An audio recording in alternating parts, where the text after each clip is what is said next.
နော်ဒီလိုဆွေးနွေးတာပေါ့အဲ့တော့ဘုရားဘာသာဝင်အစ်စ်ကဘယ်နှယောက်လဲ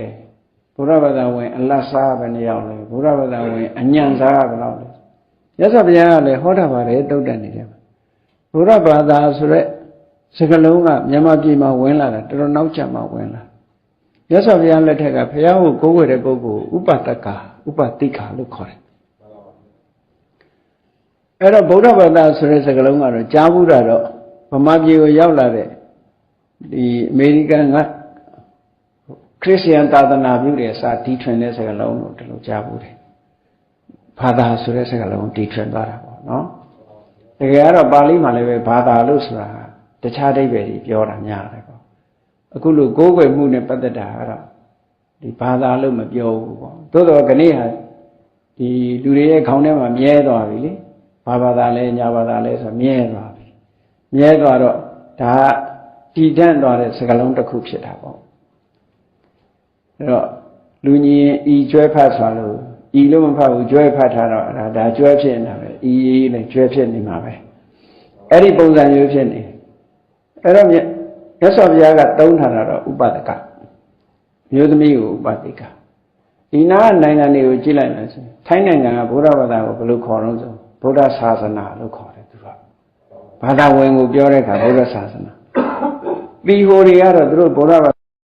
ကိုပြောတဲ့အခါကျတော့ဗုဒ္ဓဂမလို့ပြောတယ်မေးကြည့်တဲ့အခါမတူတယောက်နဲ့တယောက်နော်ဗုဒ္ဓဂမလည်းသူတို့ကဗုဒ္ဓအာဂမဆိုတဲ့အဓိပ္ပာယ်နဲ့ပြောအဲ့တော့ဘာပဲပြောမြတ်စွာဘုရားကဗုဒ္ဓဥပဒကဆိုတဲ့ဘုရားကိုကိုးကွယ်တရားကိုကိုးကွယ်သံဃာကိုကိုးကွယ်စိတ်ကတဲ့ပုဂ္ဂိုလ်တွေအညံ့စားအကောင်းစားယရနာဆိုတဲ့စကားလုံးနဲ့အကောင်းစားလို့သုံးပြီးတော့နော်အညံ့စားဆိုတာတွေကဥပဒကစန္ဒာလဆိုတဲ့စကားလုံးနဲ့သုံးပြီးတော့မြတ်စွာဘုရားအကောင်းနဲ့အညံ့ခွဲဟောထားတာရှိတယ်အဲ့ဒါနဲ့လိုက်ပြီးတော့စစ်တမ်းထုတ်လိုက်မယ်ဆိုလို့ရှိရင်ကိုယ့်ကိုဘုရားဘာသာအကောင်းစားဖြစ်အောင်လုပ်ဖို့လိုအပ်တယ်ပေါ့နော်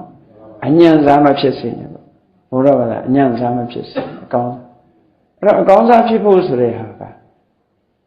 အင်္ဂါတစ်ချက်ကဘာတော့ဆိုရင်သူက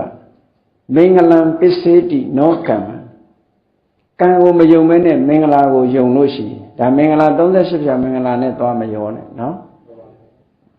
အခုဗမာပြည်မှာလေနေချင်းညချင်းကြီးပွားခြင်းတော့ဘာလုပ်တယ်ဂျင်းဆိုင်တယ်